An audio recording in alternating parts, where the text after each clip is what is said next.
चले तो हम लोग अभी हम देख रहे थे पिछले लेक्चर में relation between electric field and drift velocity. अब हम आगे पढ़ते हैं। आज का लेक्चर होगा relation between drift velocity and current density, जो कि हम लोग दोनों के बारे में पहले से पढ़ चुके हैं कि ड्रिफ्ट वेलोसिटी क्या होता है और करंट डेंसिटी क्या होता है। तो जो भी आपको दिक्कत लगे वीडियो में, कहीं पर भी आपको समझने में दिक्कत लगे तो आप मुझे कमेंट सेक्शन में बता सकते हैं।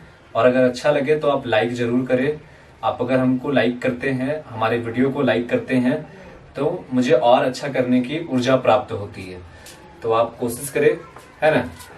चलिए तो आज हम स्टार्ट करने वाले हैं रिलेशन बिटवीन, हेडिंग डाल देते हैं आज का, relation between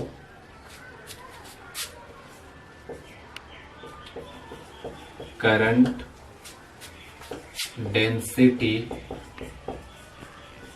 and drift velocity.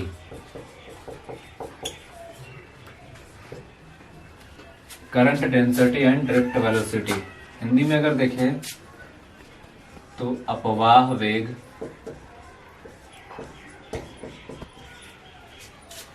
तथा धारा घनत्व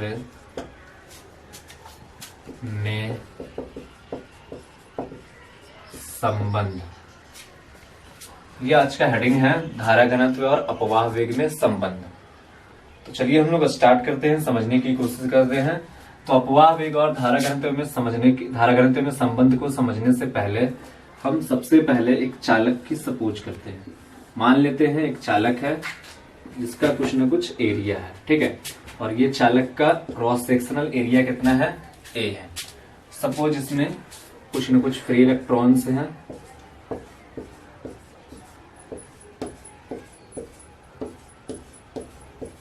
ये फ्री इलेक्ट्रॉन्स हैं। इस फ्री इलेक्ट्रॉन्स को हम एन मान ले या जो भी, इस इलेक्ट्रॉन पे हम लोग कुछ न कुछ इलेक्ट्रिक फील्ड अप्लाई करते हैं इस कंडक्टर पे, और वो इलेक्ट्रिक फील्ड ई है। तो हम एक चालक का इमेजिन किए हैं, चालक की कल्पना किए हैं, और इस चालक को कितने विद्युत क्षेत्र से जोड़े हैं, ई विद्युत क्षेत्र से जोड़े हैं। तो जैसे ही हम ई विद्युत क्षेत्र से चालक को जोड़ेंगे तो चालक में जो मुक्त इलेक्ट्रॉन है वो इलेक्ट्रॉन इलेक्ट्रिक फील्ड के अपोजिट डायरेक्शन में ड्रिफ्ट करना शुरू कर जाएगा, चलना शुरू कर जाएगा, है ना। और ये इलेक्ट्रॉन इस डायरेक्शन में ड्रिफ्ट करता है, और सपोज इसकी ड्रिफ्ट वेलोसिटी कितनी है, वीडी। तो सारा का सारा इलेक्ट्रॉन वीडी वेलोसिटी से इस पोर्शन से इस पोर्शन की ओर चलना शुरू करता है।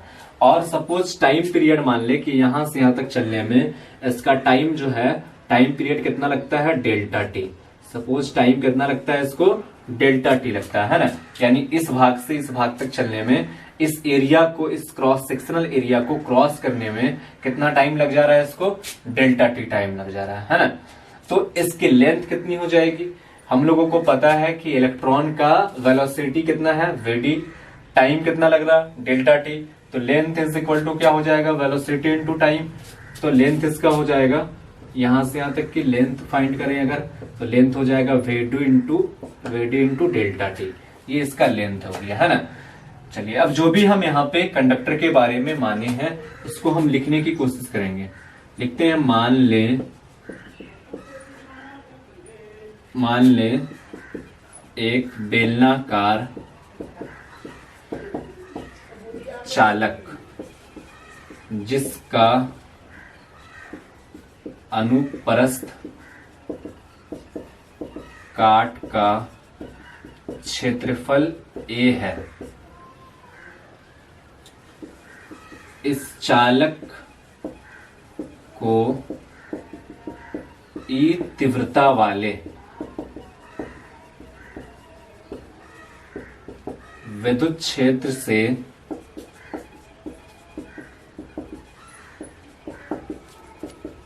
जोड़ दिया जाता है, तब चालक में उपस्थित मुक्त इलेक्ट्रॉन्स Vd अपवाह वेग से गति करने लगते हैं। जो जो चीज हम लोग अभी समझे हैं उसको हम लिखने की कोशिश कर रहे हैं, है ना। करने लगते हैं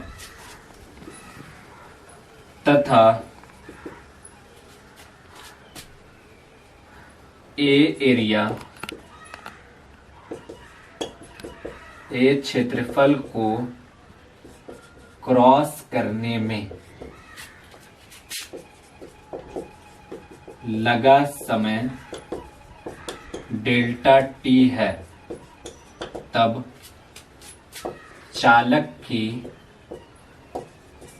लंबाई, तो लंबाई कितना हो जाएगा, टाइम, और वेलोसिटी हमको पता है, तो लंबाई is equal to velocity into time, लंबाई vd इंटू डेल्टा टी। लंबाई इतना होगा। चलिए यहां तक के समझने में कोई दिक्कत। अब हम क्या करते हैं कि चालक का एरिया पता है, लंबाई भी पता है, तो हम इसका वॉल्यूम फाइंड कर लेते हैं, है ना। मान लें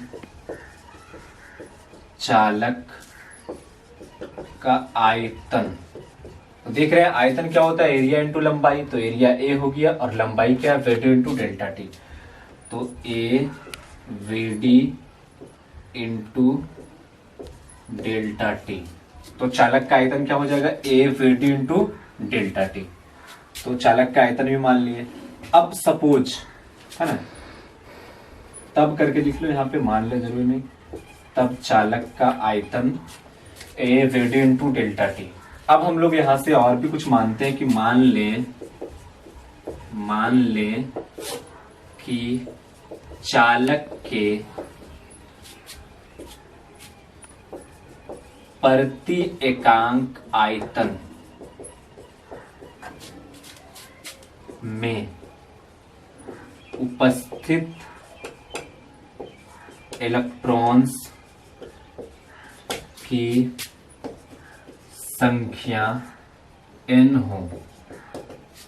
अब हम क्या मानते हैं कि इस चालक के इकाई आयतन, एक आयतन में, है ना, एक आयतन में कितना इलेक्ट्रॉन उपस्थित है, n इलेक्ट्रॉन उपस्थित है। तो जैसा कि हमको पता है कि एक का अगर मूल्य हमको पता हो जाए, किसी भी वस्तु का, एक चीज का, किसी भी एक वस्तु का मूल्य पता हो जाए, तो हम उस तरह के 100 वस्तु, 1000 वस्तु, सारे के मूल्य को हम उससे मल्टीपल करके फाइंड कर सकते हैं।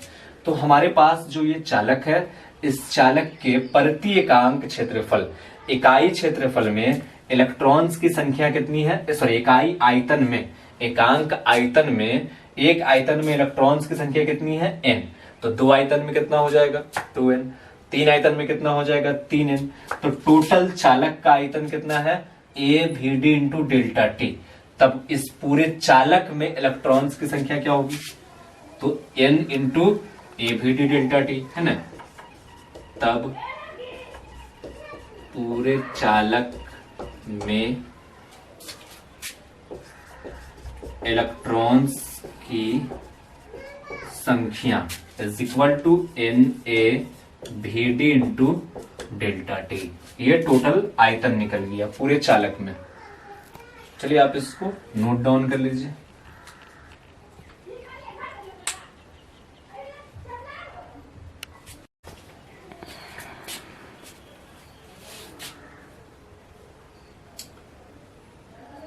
चलिए तो हम लोग अभी चालक में देखें इलेक्ट्रॉन्स, टोटल इलेक्ट्रॉन हमको मिल गया।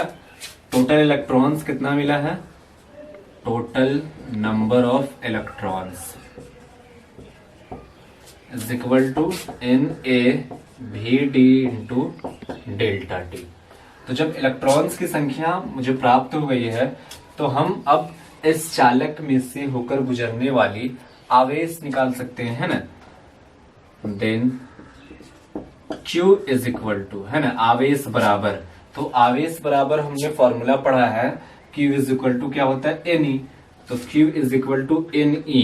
N means number of electron, और नंबर ऑफ इलेक्ट्रॉन कितना है, NaVd इंटू डेल्टा टी है ना।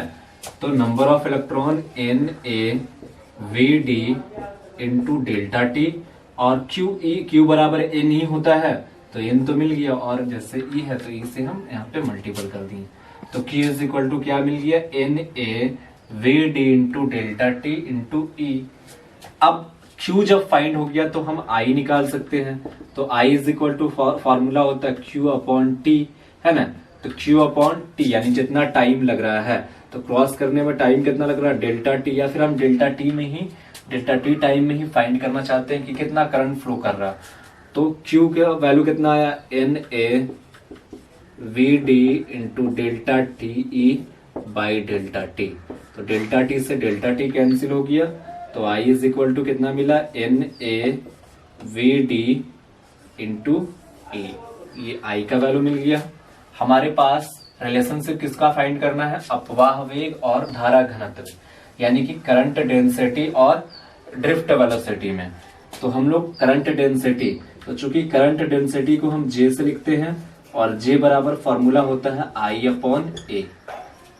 चलिए, तो J is equal to I upon A, तो I और A का I का वैल्यू कितना है, N A we D E, N A we D E upon A जैसे है A रहने देते हैं, अब A से A कैंसिल हो जाएगा, तो J इज इक्वल टू क्या हो जाएगा, एन वी डी इंटू ई।